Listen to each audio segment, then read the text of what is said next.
Chapter 12. A Den of Vipers. D. Dorian saw the city walls loom ahead across the vast grass plains from his saddle.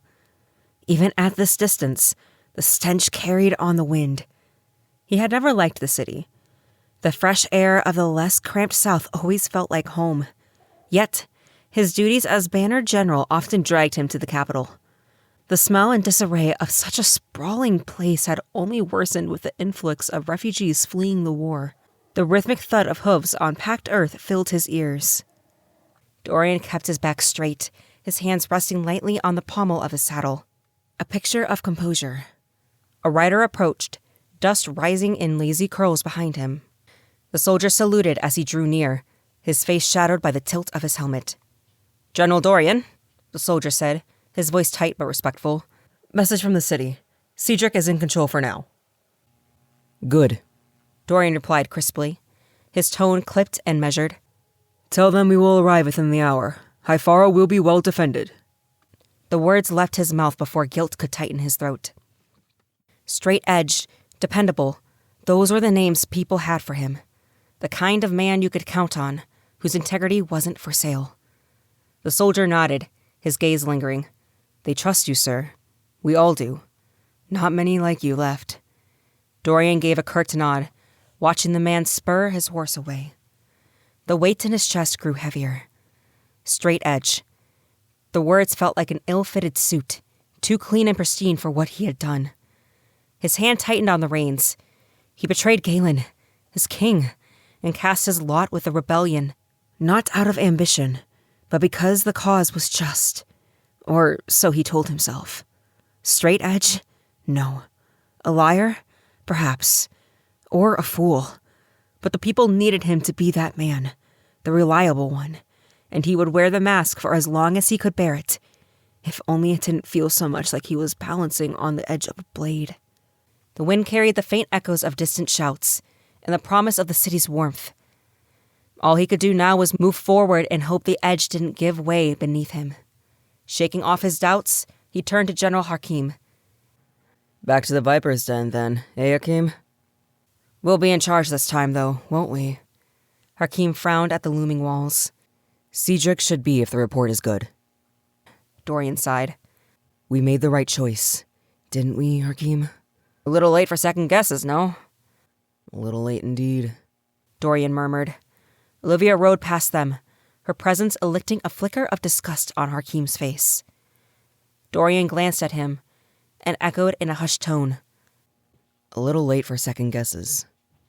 Hakim's reply came just as quietly. "A little late indeed." Closing in on the gates, Dorian caught sight of the summer wind banners fluttering in the breeze. "That means Kane is leading the city guards," he grumbled.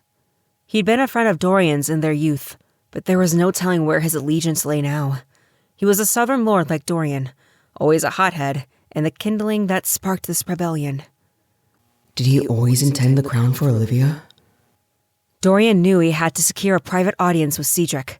Olivia made her ambitions clear when Ghalen delivered his plea, and those ambitions had to be thwarted.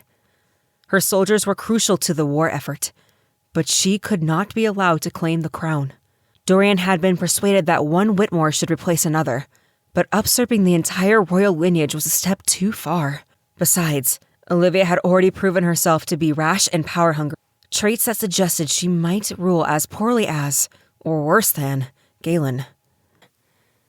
Dorian trusted none of the other generals. They would act in the interest of their own counties before considering the kingdom's welfare. Still, he could rely on Hakim's disdain for Olivia. Her rise to power would mean his county's absorption into hers, a prospect Hakim clearly found intolerable. Drawing his horse closer to Hakim, Dorian lowered his voice. "I expect Olivia will call a meeting in the council chambers as soon as possible. Before that happens, I need to inform Cedric about what took place in Quarry Mill. I hate to ask, but could you delay the meeting for me?" Hakim's frown deepened, gaze lingering on Olivia. "Cedric needs to know. Consider it done," he said with a curt nod before urging his horse forward toward the stables. Dorian dismounted and handed his reins to a waiting stable boy, then sighed, running a hand over his face. "How did I get tangled into this?" The thought weighed on him as he turned and hurried down the crowded streets, intent on intercepting Cedric. He half ran down the road toward the castle. There were few signs of rebellion or conflict. The transition appeared to have gone as planned. Ghalen's decision to leave and plead with Olivia in person had likely made the shift smoother, sparing him the indignity of being present for his own dethronement. Even so, Dorian noticed that most of the guards stationed for city defense now bore the southern insignias on their shields. Only those expecting a change or those with political savvy to interpret the signs would recognize this as a harbinger of a new rule. To the rest, life carried on as usual. Merchants shouted about their wares, children darted through the streets, and the ever-present din of the city remained unchanged. When he reached the castle steps, 2 guards barred his way. "State your business," one of them demanded. I am Banner General Dorian Stormcrest, and I have an audience with Cedric. He hesitated, uncertain what title Cedric held now. Before he could settle on one, the guard interrupted his thoughts. "Protector of the city is not currently receiving visitors." Protector? Dorian raised an eyebrow. The protector of the city will have your head if you don't take me to him. He snapped, voice sharp enough to cut through the guard's resistance. The guard flinched, casting a wary glance at Dorian's personal guards, before replying, "You'll need to leave your men here." Dorian sighed, his impatience barely masked. "Lead on then, man." Cedric was hunched over a map, scratching his chin, when the guard escorting Dorian announced their arrival. "My Lord Protector, this man claims to have an audience." I said I was not to be disturbed. Cedric began, but his expression brightened as he turned and saw Dorian. "Stormcrest! You've returned so soon. Did you receive my message? Things have not gone entirely as planned. The king has left the city." Dorian raised a hand to silence him, then gestured for the guard to leave. "Cedric, forgive me. We'll catch up later, but right now there is no time. Ghalen came to us in Quarry Mill. There's much you need to hear." Without preamble, he recounted the encounter with Ghalen and Olivia's calculated moves for power.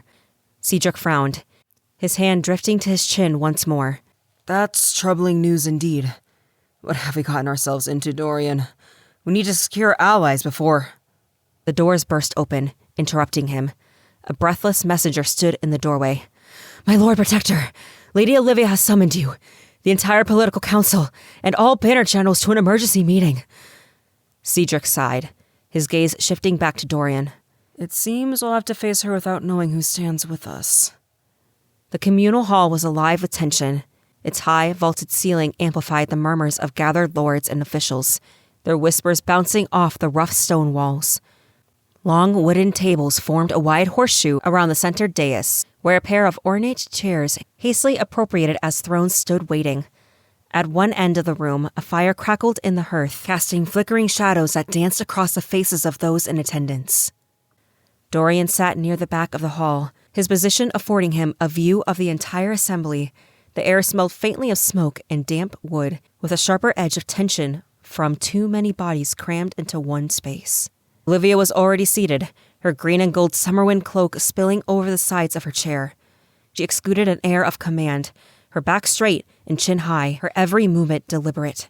Beside her sat Kane, his dark southern armor gleaming under the light of the candles. He leaned back casually, a hint of a smirk playing on his lips, as if he were privy to a joke no one else understood. When Cedric entered, the room fell silent. He hesitated at the doorway, his eyes scanning the hall before landing on Olivia. She stood with a smile that was all teeth. "Lord Cedric," Olivia said, her voice warm enough to coat steel. "Please, join us. There's a seat right here." She gestured to the empty chair beside her. Dorian's jaw tightened. The gesture was calculated, meant to display unity and, perhaps, imply her dominance. Cedric hesitated only for a moment before crossing the room and taking the offered seat. Olivia rested a hand briefly on his arm as he sat. "Thank you all for coming," Olivia said. Olivia began, her voice easily carrying across the room. "With Ghalen's unfortunate absence, it falls to us to bring stability to Urania. After careful consideration, Lord Protector Cedric and I have agreed to share responsibility for the kingdom. I shall represent the interests of the South, and Lord Cedric will speak for the North." Murmurs rippled through the hall like a tide. Dorian's eyes darted around the room, noting the reactions. furrowed brows, exchanged glances, a few muffled protests quickly silenced. No one stood to challenge her outright, or at least not yet. "Together," Olivia continued, her tone steady and confident, "we will ensure Arania thrives in these uncertain times. Our shared rule will strengthen the bond between North and South, fostering unity where there was once division." Dorian glanced at Cedric. The man nodded, his expression calm, but Dorian could see the faint lines of tension at the corners of his mouth. Cedric believed her words, or at least wanted to believe them. Olivia's hand swept over the gathered lords. "We will need the cooperation of all our noble houses to ensure a smooth transition. Your loyalty to this council and to the realm will not go unnoticed." She smiled, but there was something sharp in her gaze. Something possessive that sent a chill down Dorian's spine. Cedric remained silent, his brow furrowed as Olivia continued. Her words were smooth and calculated, each phrase designed to paint her as a kingdom's savior. Dorian noted how she subtly framed the narrative. Our joint rule became my leadership with Cedric's support.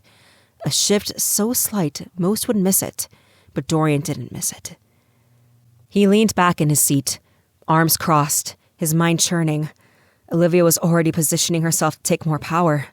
Without his warning, Cedric might have walked into her trap without ever noticing the net closing around him. As the murmurs died down, Olivia's voice rose again. "Let us move forward as one kingdom, stronger and united, under our leadership." The room fell silent once more. Dorian's eyes met Cedric's briefly across the hall. He hoped his earlier warning had been enough. Cedric needed to tread carefully, or he might find himself a little more than a pawn in Olivia's game. Dorian lingered outside the hall long after the meeting had ended. Only the two co-rulers had remained behind to strategize once the others had departed. He straightened as the doors finally creaked open, snapping out of his thoughts. Olivia emerged first. "General Dorian," she said with a courteous nod, her tone poised and unreadable. He nodded in return, his eyes flicking past her to Cedric, who followed closely behind. As Olivia strode purposely down the corridor, Dorian turned to Cedric. "What did she say?" Cedric scoffed, shaking his head. "She certainly set her sights on more than a joint rule," he muttered. "Thank you for warning me. I think I managed to throw a few bumps into her plans. Or at least be less amenable than she'd hoped. Did you notice any reactions? Where should we look for support?" "Everyone kept their allegiances well hidden, I'm afraid," Dorian replied earnestly. Cedric sighed, rubbing a hand over his face. "Then we must find those still loyal to Ghalen and somehow bring them to our cause." Dorian's gaze drifted to the crowded streets below, where life carried on obliviously. A sense of helplessness settled over him. First, we removed him from his throne. Now, we need his loyalists to save us.